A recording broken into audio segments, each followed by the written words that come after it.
All right, you're all set. Great, thanks. Well, welcome everybody. This is our special webinar that we put together today to introduce you to the Speak Up Research Project and how your schools and districts can participate in Speak Up with us this year.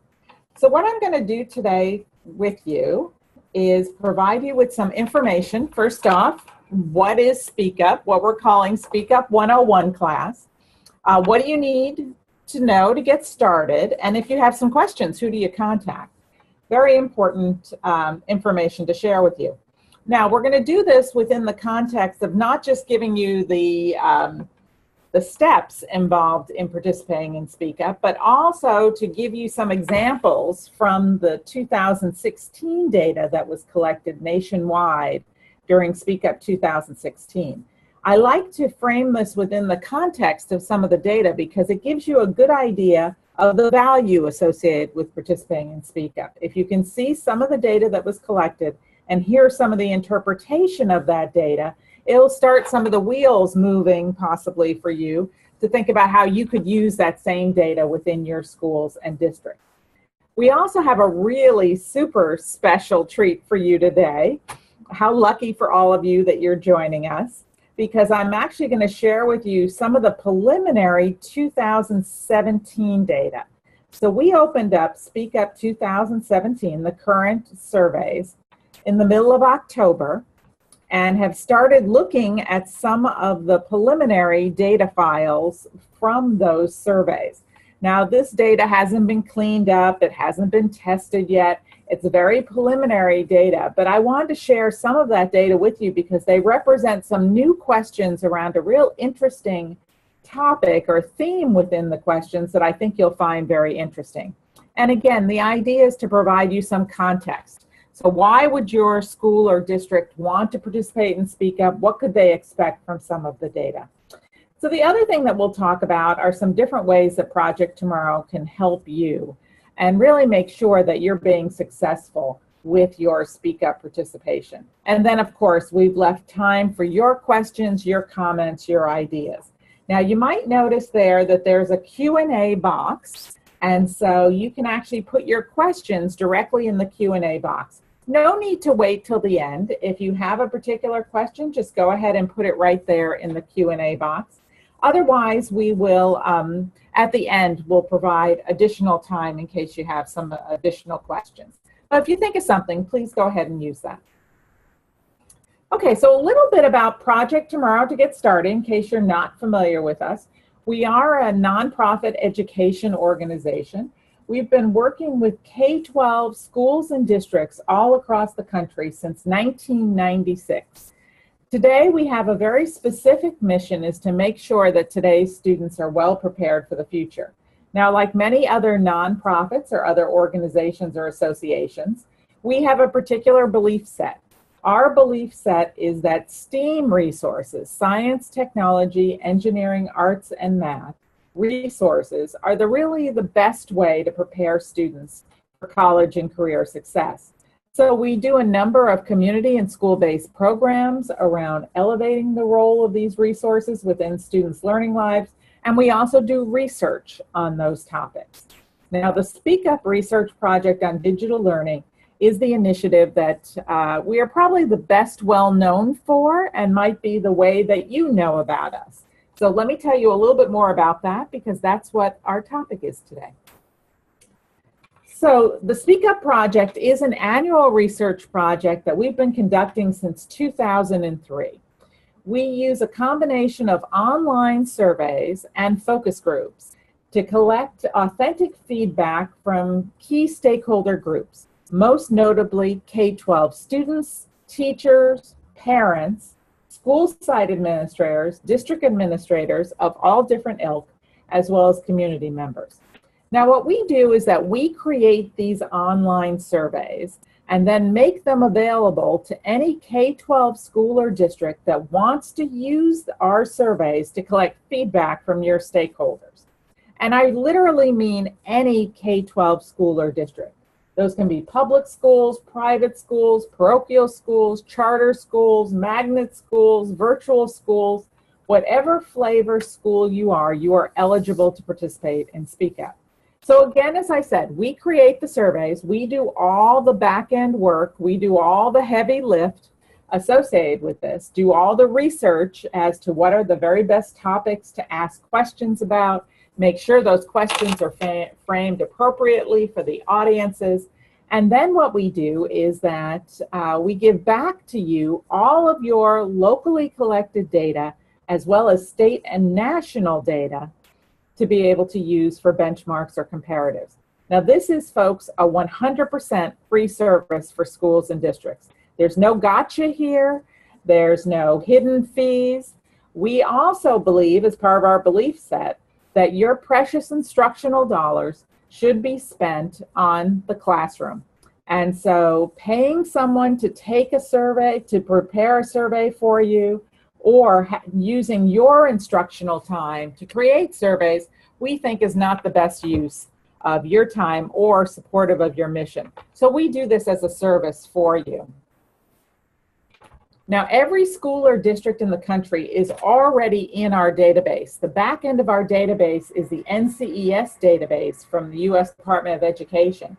So we know which schools are tied to which districts. What we ask you to do is to have a contact person within your school or district that, quote unquote, officially registers with us. That lets us know that you're going to participate in Speak Up. Plus, it also gives us a contact person to send you information about Speak Up participation, to send you weekly counts in terms of how many students, how many teachers, how many parents completed a survey, and most importantly, that contact person is the person that will receive the access point for the free online report with all of your locally collected data as well as the state and national data. Now we're going to talk a little bit more about that summary report at the end.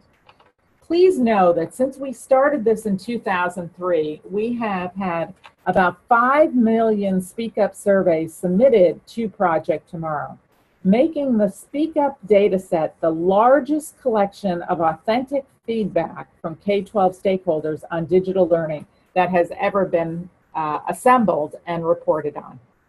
Now, in addition to providing this service to schools and districts, and that is our #1 mission-driven goal, is to make this a service for you, we then take the national data and we share it via white papers, infographics, webinars, conference presentations. Many different organizations, including many of our partners, use that data regularly to inform their work.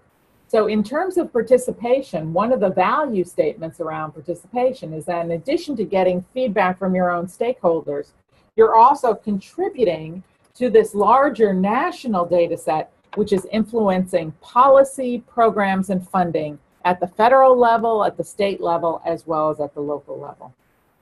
Now, we have some fabulous partners that we work with. I'm sure many of these names may be familiar to you as either an association that you might belong to or an organization whose work you follow, or maybe you participate in a webinar with them, or maybe you've been to their conference.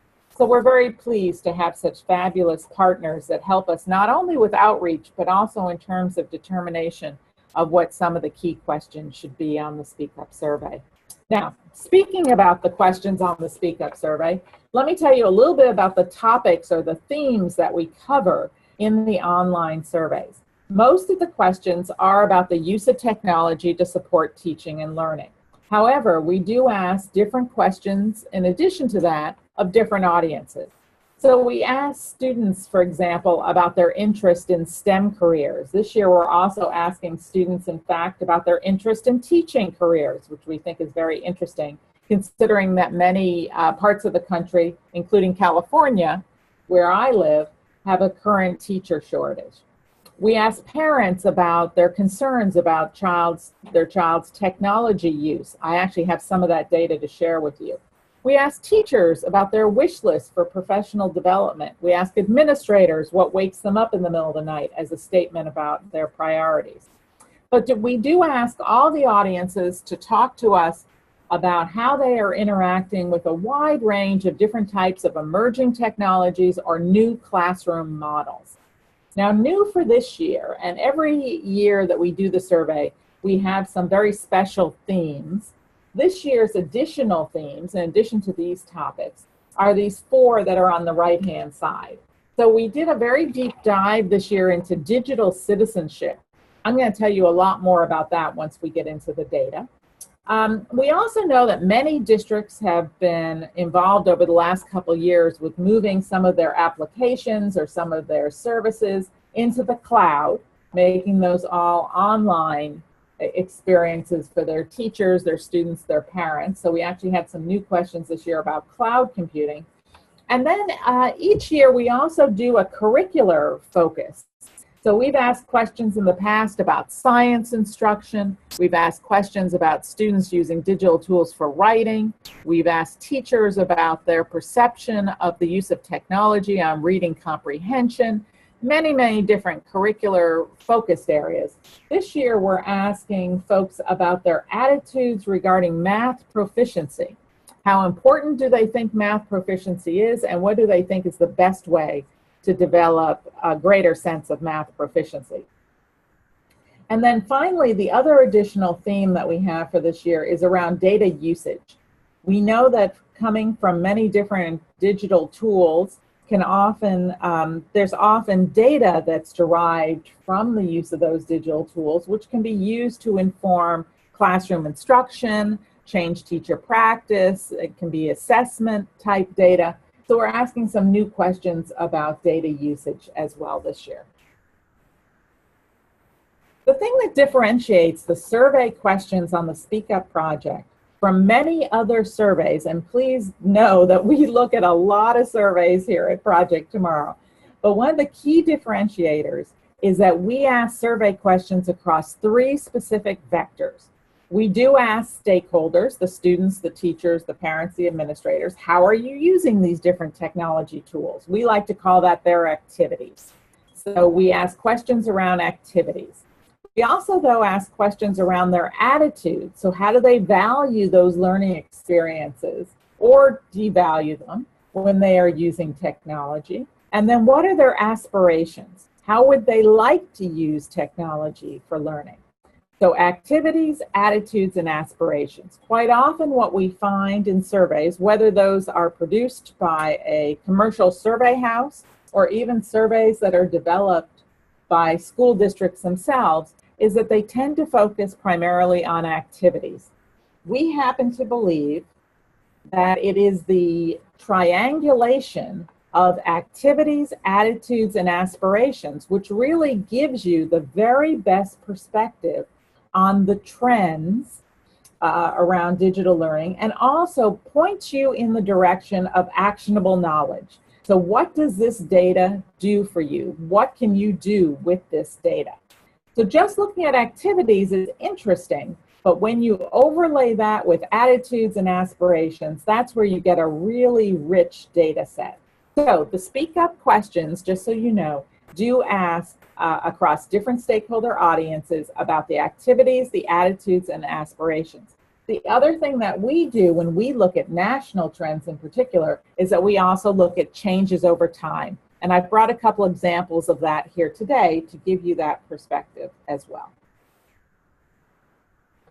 So the other thing that we know, and this may be true in your school or district or it may not be, is that in many cases when folks are putting together either a new vision for their school or district, a new instructional vision, or starting to think about how to prepare students for the future, what do they need to do differently in their schools or districts, or putting together a technology plan or a digital learning plan, quite often the lack of information from stakeholders, either about what they are doing or what their attitudes and aspirations would be, results in taking either an anecdote or maybe some long-held assumptions and using that as the foundation for the decisions. Now we know that in some cases it's easy or easier to go out and talk to 1 or 2 teachers or maybe stop a few parents in the school office and say, well, what do you think about this? Or maybe in many cases, even to get together a small group of students and say, let's talk about what your thoughts are about how we could improve learning here at our high school. what we have found is that to really improve and inform your discussions and help you make the very best decisions around the future for your school or district, around your digital learning plans, using the data from your Speak Up project can give you a very solid foundation, a much more solid foundation than a few anecdotes or hanging on to some old mythology which may be out of date. So that's where we're quite pleased and proud of having this opportunity to facilitate this process for any school or district that would like to take advantage of it. So what I'm going to do now is I'm going to share with you some Speak Up data from last fall. As I said, the surveys were open from the middle of October till the middle of January. We had a little bit over 514,000 surveys that were submitted through Speak Up. And you can see the breakdown here from the different audiences.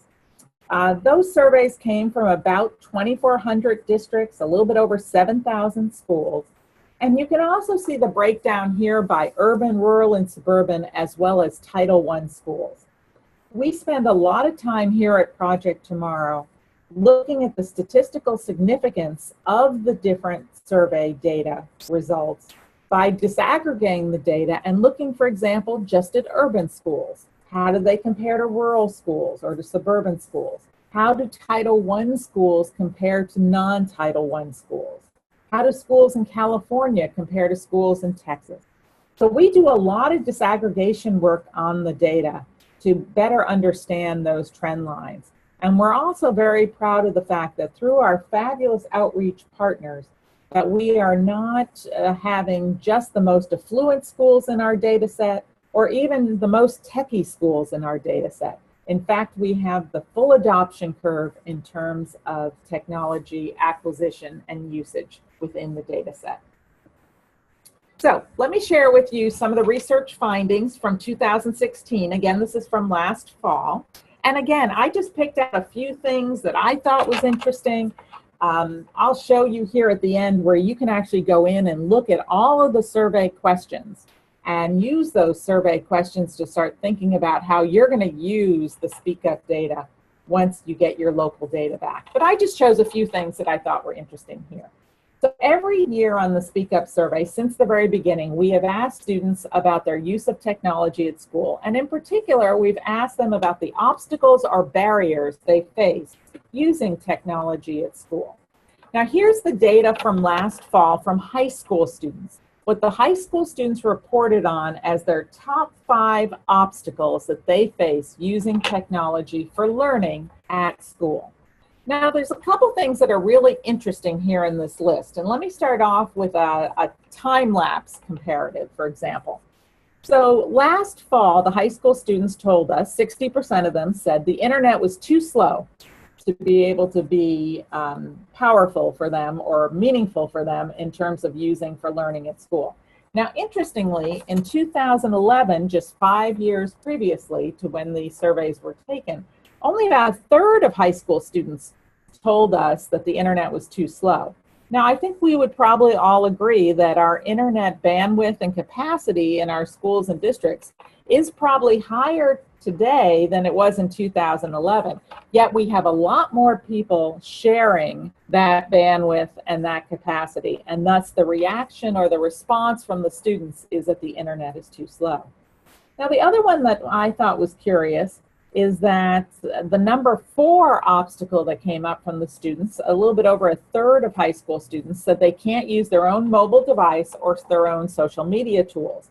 Now, interestingly, in 2011, 50% of high school students said that was the case for them. So we've seen a decrease in this one over time as schools and districts have adopted BYOD policies or maybe relaxed some of their social media usage policies, maybe even using social media within the classroom. So that one's been interesting to see the trend line associated with that. Now this number 3 on the student list, though, there's too many rules that prohibit the use of technology for school, in school, has actually not changed in 5 years.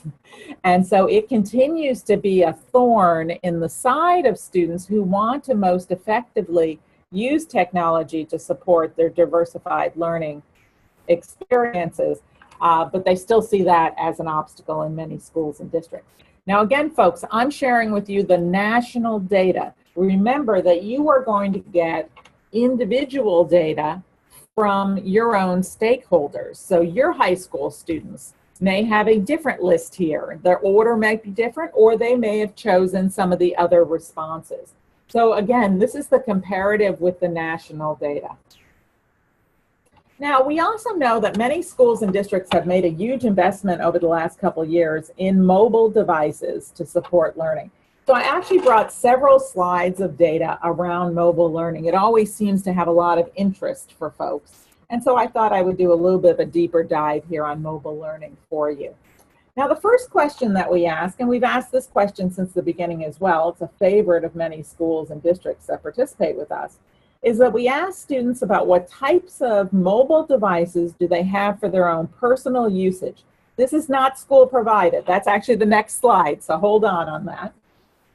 These are the devices that are provided by mom or dad, grandma for a birthday present. Maybe the student actually acquired them themselves. So a couple things are really interesting here. We poll actually kindergarten through 12th grade about the access to devices. We definitely see that with last fall, 90% of high school students told us that they had some type of a cell phone that had internet connectivity, thus was a smartphone. So we're way beyond the tipping point in terms of those students having access. The other thing that we see is that, in fact, students don't have just one of these devices. They have multiples of these. So a student might have a smartphone, a tablet, and a laptop, or might have a smartphone and a laptop and a digital reader. And in fact, what we hear from students through the Speak Up data is that they are diversifying their use of their different devices based on the tasks at hand. The students prefer using a smartphone, for example, for social media work, but when they're writing a paper or taking a test, they actually prefer a full keyboard, such as on a laptop. Now, in terms of types of devices that students have access to at school, we again ask the students to talk to us about that question as well. And here we have the data from upper elementary, middle school, and high school students, laptops, tablets, and Chromebooks. Now, this is student-reported data, what they have access to and what they use. In this particular case, this is where we ask the students if their school assigned a device to them. So this particular laptop was assigned to them, and they were the only ones using that. This is not a cart setup or a setup where the students are going down to a media lab, but in fact where they have access to a particular device. This is also, the other thing I'll put as a caveat on this, is that this data reflects students having access to that assigned device in school, not necessarily taking it home. That's a separate set of data. So we see a couple interesting things here. We see that it is a higher number of high school students that have access to a laptop or have been assigned a laptop than elementary or middle school students. The tablet phenomenon is still more of an elementary school phenomenon rather than a high school phenomenon. And then we also see, at least on a nationwide basis, that the greatest infiltration of Chromebooks is also in elementary and middle school. Now, I will tell you that when we look at this Chromebook data, and we look at it by state or we look at it by different districts, we see differences there. So your district, for example, might be a district that decided to go Chromebooks K through 12. Your numbers are going to be different than the national numbers. It's interesting, though, to have the national numbers and your state comparative numbers, because in many cases, schools and districts have been able to use that comparative data, quite candidly, to raise local funds to support technology. I can talk more about that if you're interested. The other thing we thought was interesting here is that we now have reached a majority of students in high school that tell us that they're actually using their own mobile device. That might be in addition to a school-provided device. Now, we asked students last year, so how are you using mobile devices to support learning? And our interpretation of this is that, in fact, it falls into two buckets. One are the types of activities that are teacher-directed. So, for example, taking an online test. Students are not necessarily going to go and take an online test on their own, but that's more facilitated through the teacher or sponsored by the teacher. Same thing with using an online textbook. We actually think it's a little bit more interesting for schools and districts to look at where students are self-directing their activities. What types of things are they doing using these mobile devices that can either empower them to be a more effective learner on their own or encourage new ways for the devices to be used. So we see, for example, that students are taking notes using these devices. They're using them to receive reminders regarding tests and projects. They're going out and they're finding videos on their own to support their learning. The other set of questions, and this gets to those attitudes, not just activities, but actually attitudes, is that we ask teachers, parents, and administrators, what do you think are the benefits of using mobile devices to support learning? So here what I brought for you today is the national data from teachers, but disaggregated based on the teacher's assignment. So high school teachers, middle school teachers, and then as you can see, upper elementary and lower elementary teachers. That's interesting because we know that the learning environments in elementary classrooms are very different in many cases than the learning environments in high school. And also the teachers may have different goals associated with the use of mobile devices. So we thought it was interesting, for example, that the elementary teachers actually saw a key benefit of increased engagement.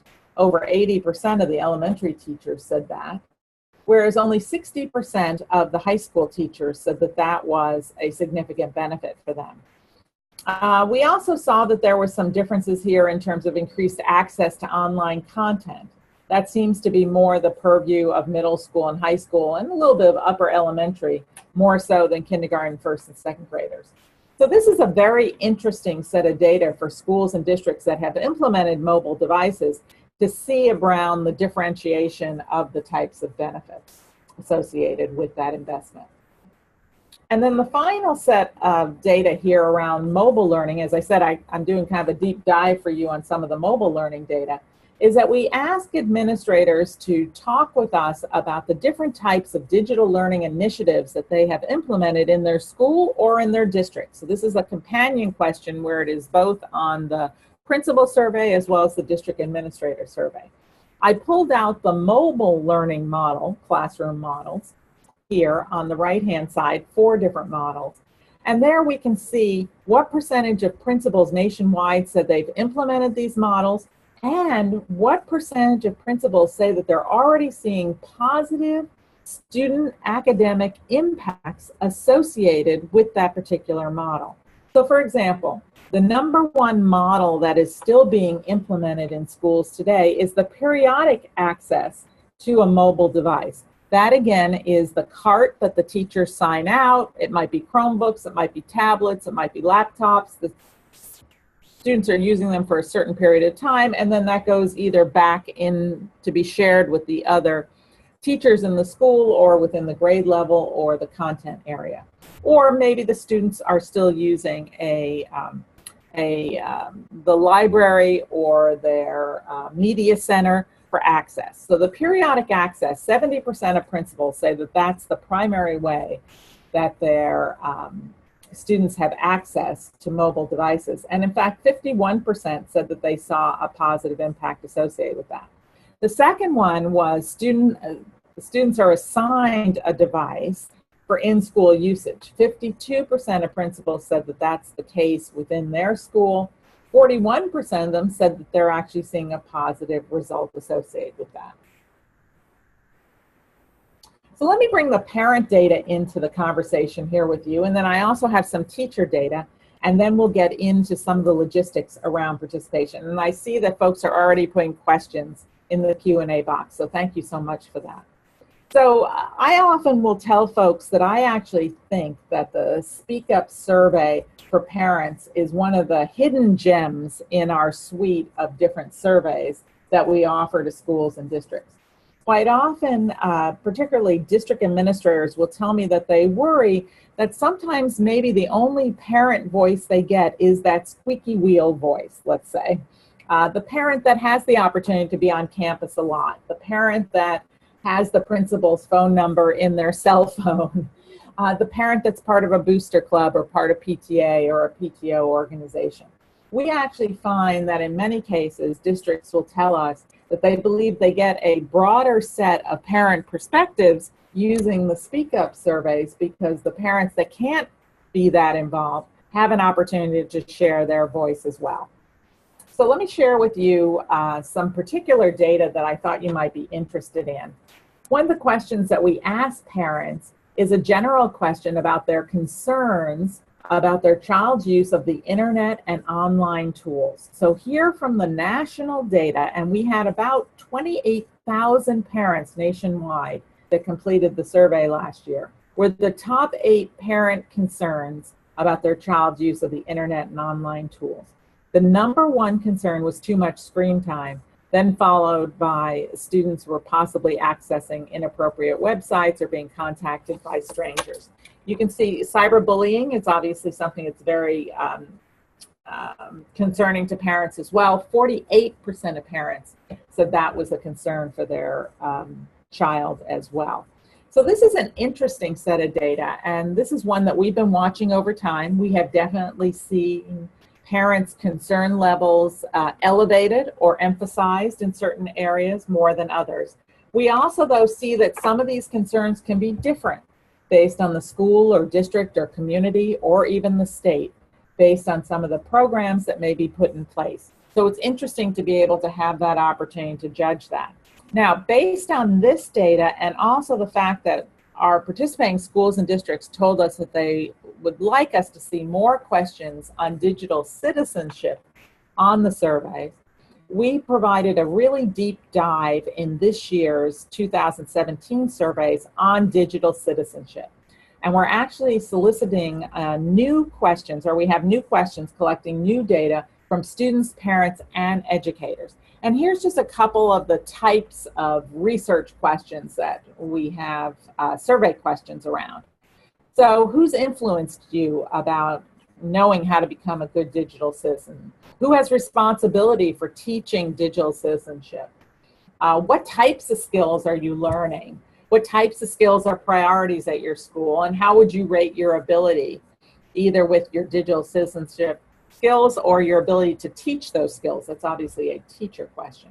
So here, folks, is where I'm going to give you the sneak preview into the 2017 data. And again, no one has seen this before. We did put it out in a blog, I believe, yesterday. But you're the first ones that we're actually presenting it to, or I'm actually discussing it with. So congratulations. So some really interesting things. And again, this is preliminary. We'll be doing all of our back-end processing with all of this in January for release in the spring. But a couple things are interesting here.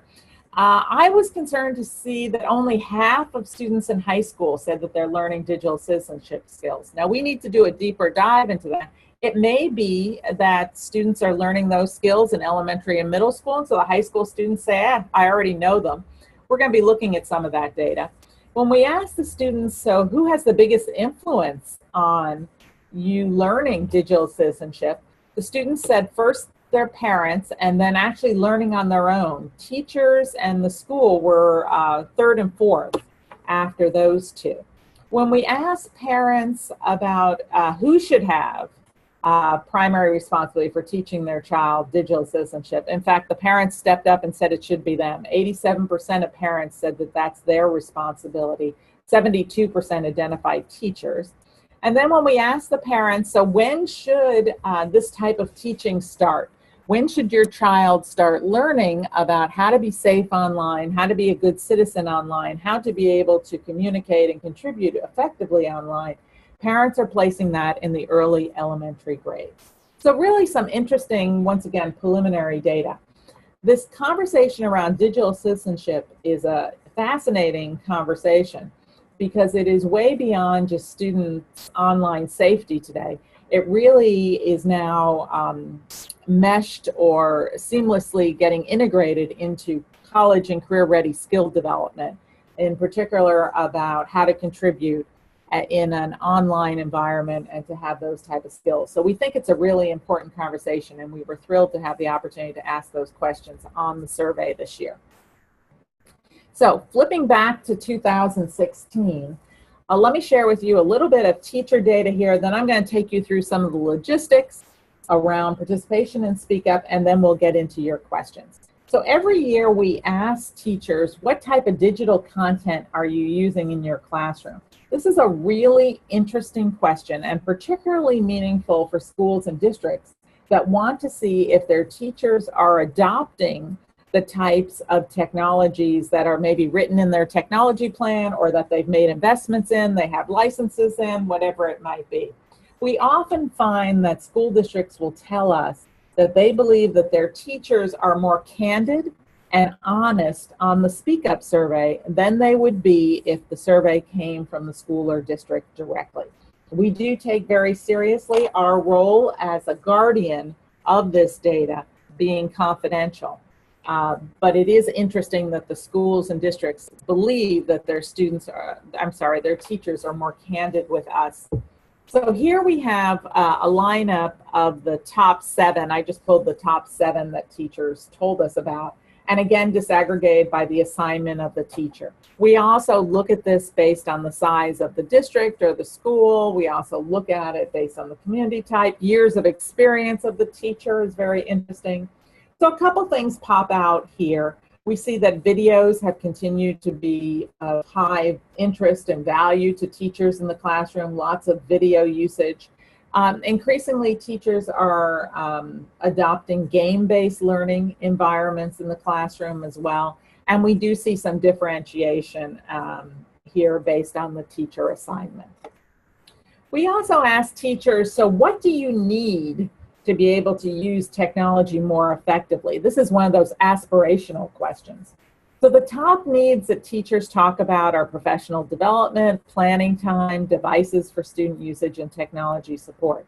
We then have a follow-up question for the teachers, and it's one of my favorite questions, where we ask teachers to give us their wish list for what types of professional development they would like. Many schools and districts use that question singularly to drive their professional development plans within their schools and districts.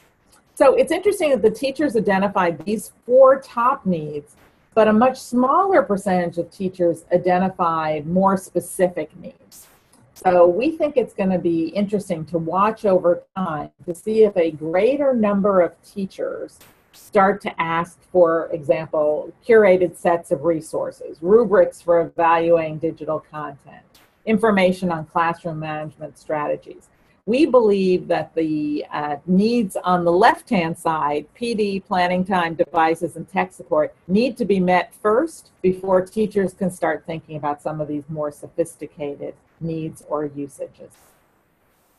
Okay, so that was a really quick kind of 1, 2, 3 through just a few data points from last fall, and also a little bit of a glimpse into a sneak peek into some of the data from this year. Now let me talk to you a little bit about the logistics associated with Speak Up, what you need to know to get started. So this is our homepage for the Speak Up National Research Project. And this is your entry point for all sorts of information about how to participate in Speak Up this year. You can see the toolbar there, the navigation bar gives you overview, it gives you getting involved, the data findings. This is where you'll come back and get some of your data as well as look at our national data. Our blog is there. In addition to that, there's ways to contact us. We're going to talk more about all of these as we get into it. But a couple key steps to getting started today. As I said, we already have your schools and districts registered, so don't worry about having to do that. We already have that information. You come and visit us at speakup.tomorrow.org/register.aspx, and that's where you identify a contact person. It might be you, or it might be someone else. That is the primary person that we will be responding with and providing information to. So it's a good idea to have someone who is that point person for you within the district. The other thing that I always recommend to people is the next thing to do is to think about what are your goals for participating in Speak Up, and then what audiences do you want to poll. Now, sometimes we will have schools and districts that have just kicked off a brand new initiative. Maybe you've implemented blended learning in your middle school or flipped learning in your high school. Or maybe you've implemented a Chromebook program across your elementary grades. whatever it might be, think about what your goals are relative to what's happening within the district. So if you have kicked off, for example, that Chromebook program, it might make sense to poll your students, your teachers, your parents that are associated with that Chromebook initiative so that you can get some good data from them. Or maybe you're thinking about kicking off a program next year and you want to be able to have some pre-data from your stakeholders as well. So think about your participation goals. What are you trying to achieve from the data? And then what audiences do you want to poll? Now, I will also tell you that though some districts do participate with all the surveys, they have students, parents, administrators, teachers, community members complete the survey. That is not a requirement.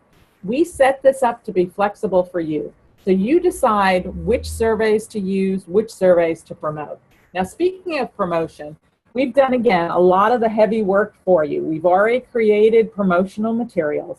You can customize them or you can use them just as they are. And that can include verbiage for an online newsletter or to put on your website or to explain to parents about why you're participating in Speak Up. Those materials are there for you. Please take advantage of those. Once you've done that, then what you want to do is promote the survey link to your audiences. It's very easy. They just go to this survey link and they're asked to identify, are they a parent, are they a teacher, are they a student, a principal, whatever it might be, and then that brings them into the particular survey that's most appropriate for them. And of course, we have an FAQ, which gives you tons of information. We try and keep that current, and you can then see all sorts of different questions and what the answers might be.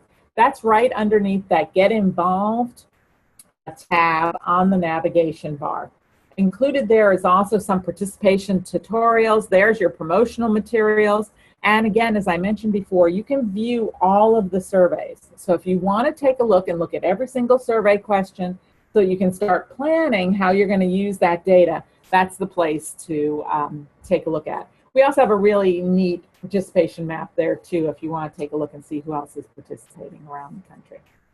And I also want to introduce you to Jenny Hossert, who is our absolutely fabulous Speak Up Operations Manager. Jenny is actually with us today on today's webinar. Her contact information is here. Jenny works every day, all day long, with school and district contact folks from all across the country, answering their questions about how to participate in Speak Up, how to use the data most effectively, how to most effectively build the case within their community for supporting Speak Up. As we're calling her, she's your new Speak Up BFF. So please keep track of her contact information and reach out to Jenny. She's there to help you with whatever you need to be successful with Speak Up. I'll give you a little bit of a timeline here. The surveys are open right now. They opened on October 16th. They're going to close on January 19th. And then you will get your school and district reports back the first week in February. Later on in the spring, we're going to be releasing our national infographics, our reports. We're going to do our annual briefing to Congress on the data. But you actually get the data first, and that includes not only your local data, but also your state and national data as well. The report looks somewhat like this, so it's not synthesized in the sense of you only get certain questions or you only get some bits of data. It actually has every single question, every single response, and you can see the 3 percentage columns there. The first percentage column where it says percent responses, that's your local school or district, and then the state and national numbers. Now, if you're participating at a district level, you'll get the aggregated district report, and then you'll get the opportunity to see school level reports as well. And then finally, we are always interested in making sure that you are getting good use out of the Speak Up data. And so different things to think about how we might be able to help you can include looking at some type of training webinars on how to analyze the data, looking at the creation of different types of infographics, or actually doing a webinar for your stakeholders. The other thing that we've done over the last couple of years is provide you with a template, a PowerPoint presentation template where you just drop your data in. It's actually the data that we think is most interesting at the national level, and lots of people want to dovetail in with our trend analysis. And so we give you all of that. So we're happy to always talk to you about how to make meaning out of the data. The first step, though, is to get the surveys completed by your stakeholders so that you have some data to work with. And so that's what we consider sort of the first step in the process. So with that, I've given you a lot of information here. We covered what is Speak Up, how do you know to get started. We gave you some examples from the 2016 data, as well as that really exclusive peek into that preliminary 2017 data. Now what we'd like to do is hear from some of you about what your questions are. I try and be really comprehensive, but I always miss something here or there. And so that's what I love about doing these webinars. Someone will ask me a question that'll prompt something that everybody needs to know. So Amber, it looks like we have some questions there. Is that right? Yep, we have a few questions. Let me go ahead and I can answer one of them that came up in the chat as well, just to let everyone know. You will get a link to the recording of this webinar, and someone also asked if they could get it as a PDF, so I think we can provide that as well as a follow-up. So let me answer that one. So Fabian has a couple of really specific questions about actually how it works. So he would like to know where the URL for the district surveys and how to direct people to this, and was also wondering if you could demo how a student would access the survey.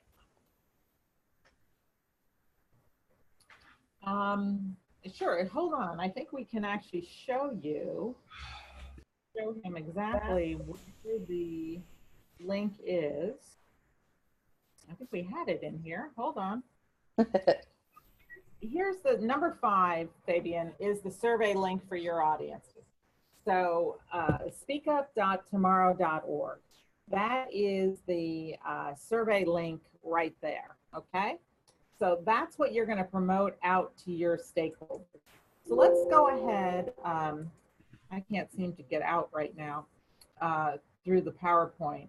But if you go there, you're going to see where the different audiences are set up in terms of looking at that. I don't know, Amber, if you can get to it. Yeah, that's what I was just going to, I think I can, yes. I think it's because I'm locked into this PowerPoint that I can't get out. Sure, I've got it right here.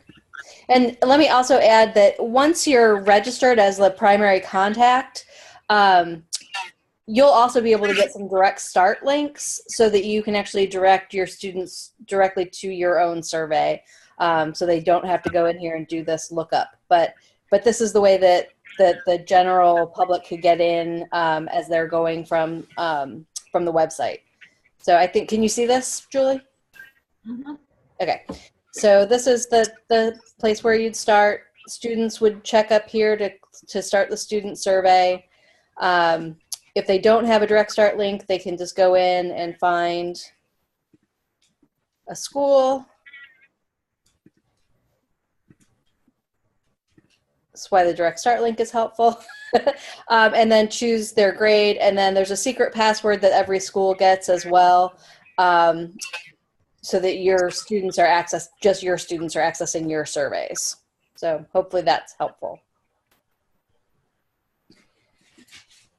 Thank you, Amber. Sure.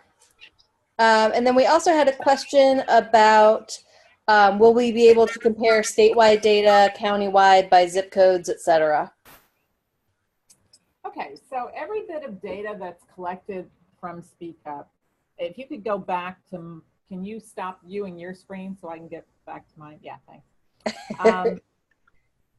Thank you. Every bit of data that we have is tied to a, I'm sorry, folks.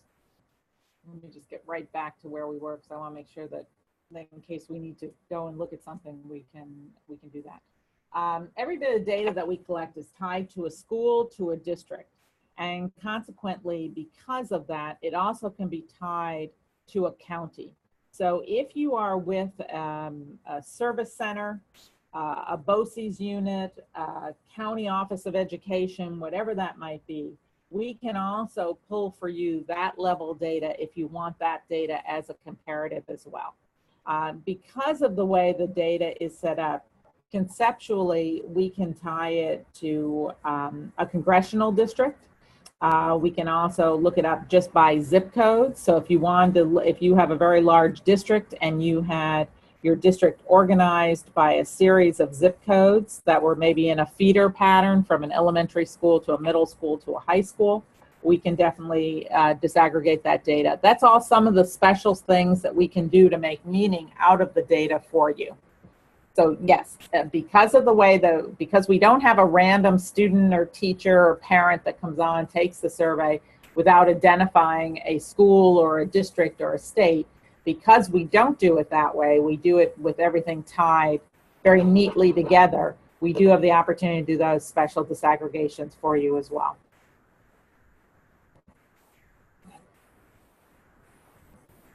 Okay, and I think that's it, unless anybody else wants to jump in. I'll just get back over to my contact information as well in case anyone has some additional questions for us.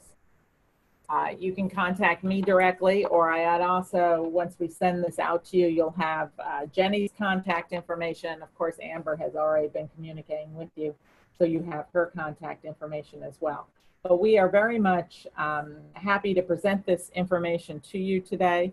Hope that you will consider participating in Speak Up. We're looking forward to working with you, not only to bring value to your school and district from a participation standpoint, but also to have the voices of your stakeholders in that national data set. I always spend a lot of time focusing in on the value to schools and districts of their own localized data. But it's also important to know that I think it is valuable for your stakeholder voices to be part of that national set, considering that we share that data every year with Congress, the U.S. Department of Education, other federal agencies, state legislatures, as well as all the education associations and research groups as well. Again, as being part of that national data pool. You know, Amber, there's another question that has come up in some of our other webinars that I think I'd like to address before we close up here. And it just made me think of it when we were talking about this national data.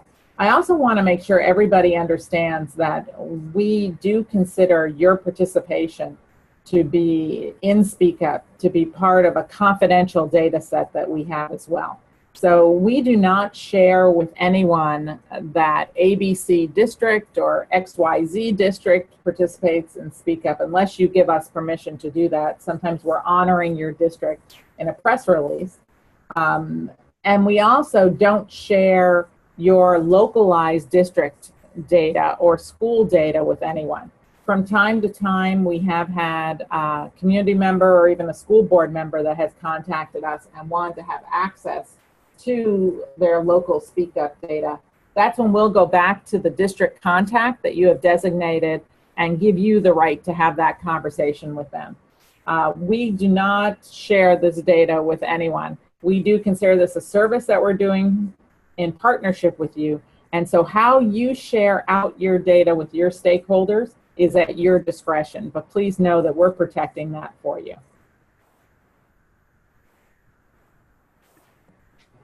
Okay, if we don't have any other questions, Amber, I want to thank everybody for joining us here today.